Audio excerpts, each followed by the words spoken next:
May 19, 1944. The Pacific Ocean. A small American destroyer escort picks up a sonar contact. The crew has no idea that in the next 12 days they're about to make naval history. Because this ship, USS England, is going to do something no vessel has done before or since. I'm talking about 6 enemy submarines sent to the bottom, 6 kills in less than 2 weeks. And here's the crazy part, this record, it's never been broken.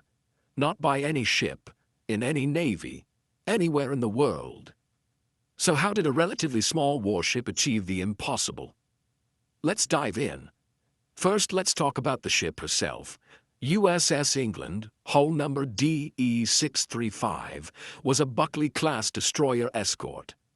Now, if you're thinking that doesn't sound very intimidating, you'd be right. This wasn't a massive battleship or a sleek cruiser. She weighed just 1,400 tons.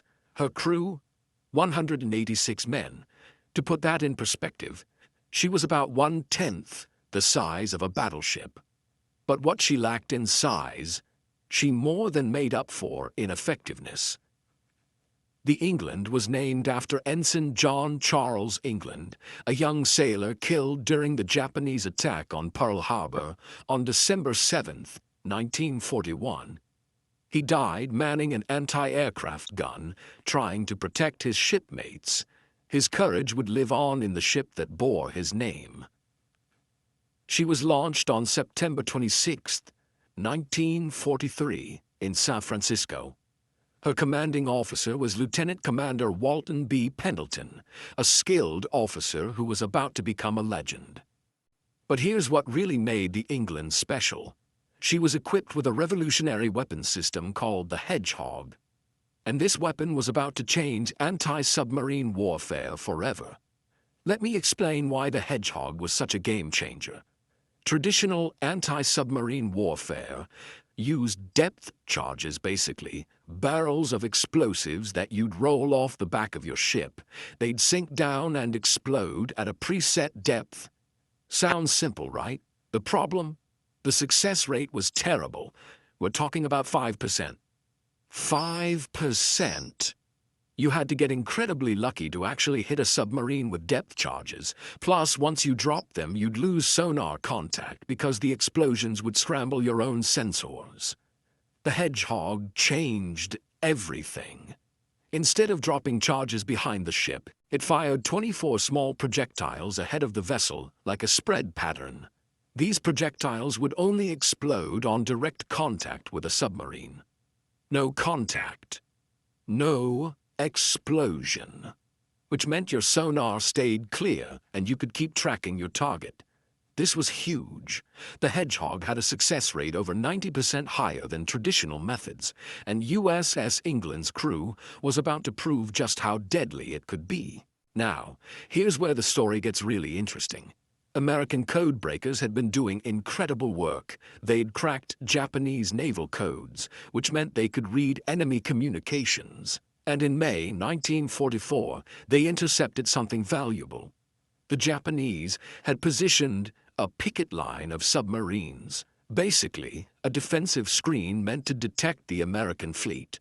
But thanks to ultra-intelligence, the Americans knew exactly where these submarines would be. They just needed someone to go get them. Enter USS England.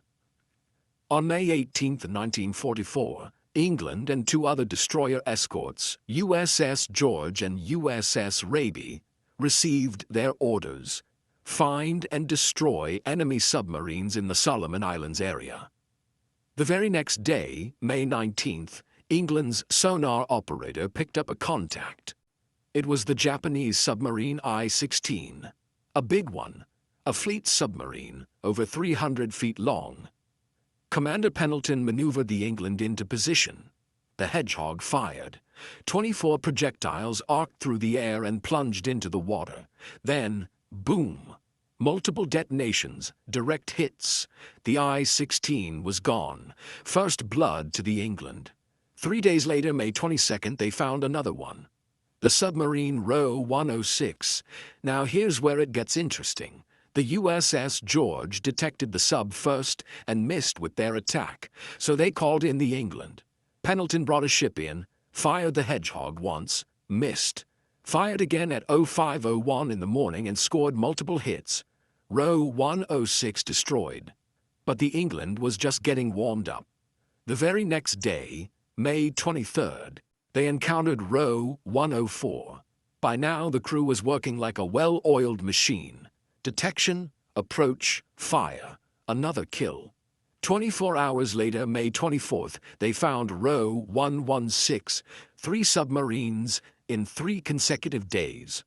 The crew was exhausted, running on adrenaline and determination, but they got it done. 4 submarines in 6 days. At this point, the task force commander actually tried to give another destroyer a chance at the next kill, probably thinking it wasn't fair that England was getting all the action. But that ship missed, so they sent England back in. May 26th, submarine row 108. The England made it look easy by now. 1 Hedgehog attack, direct hit, 5 submarines down. And then, on May 31st, 12 days after the first kill, they tracked down row 105. This time, England shared the kill with another ship. But it didn't matter. The record was set. 6 enemy submarines destroyed in 12 days by 1 ship. When news of this incredible feat reached Washington, the Chief of Naval Operations, Admiral Ernest King, sent a message to the fleet. It said, "There'll always be an England in the United States Navy." The USS England was awarded the Presidential Unit Citation, one of the highest honors a ship can receive. Commander Pendleton received the Navy Cross. And the crew? They became legends. But here's what really matters. 80 years later, this record still stands. No ship in any navy, anywhere in the world, has sunk more submarines than USS England did in those 12 days in May 1944. Think about that. Through the rest of World War II, through the Korean War, through the Cold War, through all the modern conflicts, no one has broken this record. So what happened to USS England after her legendary run? Well, she continued to serve in the Pacific. She rescued downed pilots, supported amphibious landings, and fought on. But on May 9th, 1945, almost exactly 1 year after her submarine hunting spree, tragedy struck.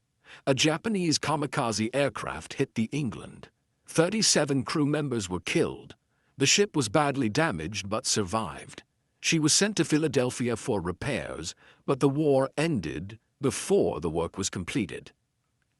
USS England was decommissioned on October 15, 1945, and sold for scrap in November 1946.